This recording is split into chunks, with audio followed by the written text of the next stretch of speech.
Chad Daybell, we're probably about halfway through the trial. We'll see how this all continues to go on. Joining me to discuss where things are at here, Robin Dreeke, retired FBI special agent.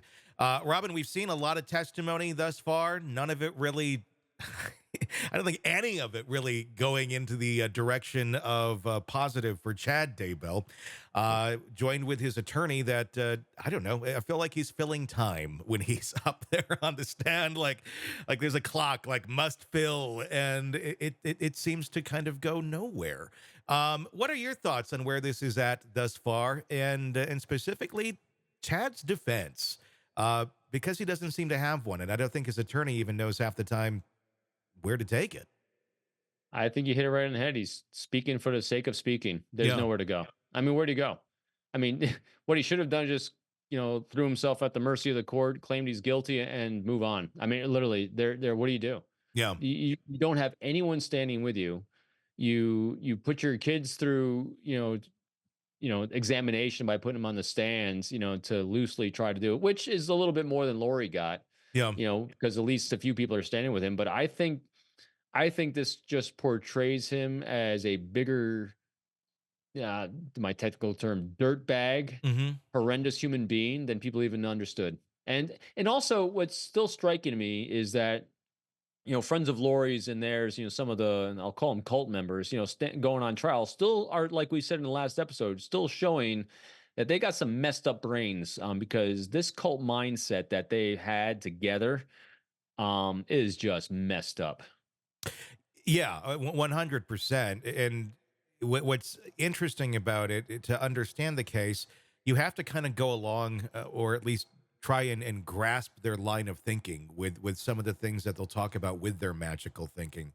And well, we made this choice because of whatever bizarre prophecy Chad had, or insert weird belief here that is, completely outside of reality.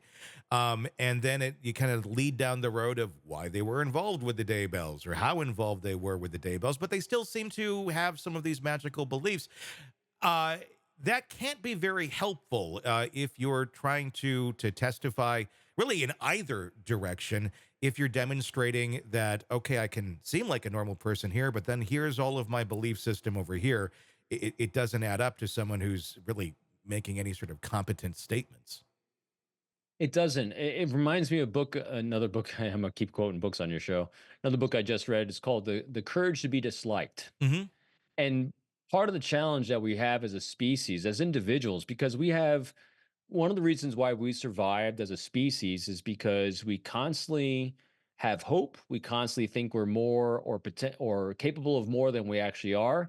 And part of the courage to be disliked is the courage to be average. 99.99999% of us are going to do average things in our lives, but we don't think that. We think we're going to be remembered for these great illustrious things. And so I think Chad Daybell and his cult Hmm. really saw themselves, well, definitely Chad, he was a below average performer as a human being, Hmm. and in his own mind, because his context is everything. And so, in order to inflate that, because he did not have the courage to be average and he didn't have the courage to be disliked, he created this entire fantasy world about his awesomeness. And because he was charismatic enough, he got people to go along with it who also might have felt about the same way. This is how cults work. Yeah. And then you start believing it, because to not believe in that means that you then have to have the courage to devalue yourself in your own mind. It's a tricky thing, our minds, and we don't like being less than what we think we are. Yeah. And Chad was, I mean, he just exudes just average. I mean, just a Yeah. doofus, at the end of the day.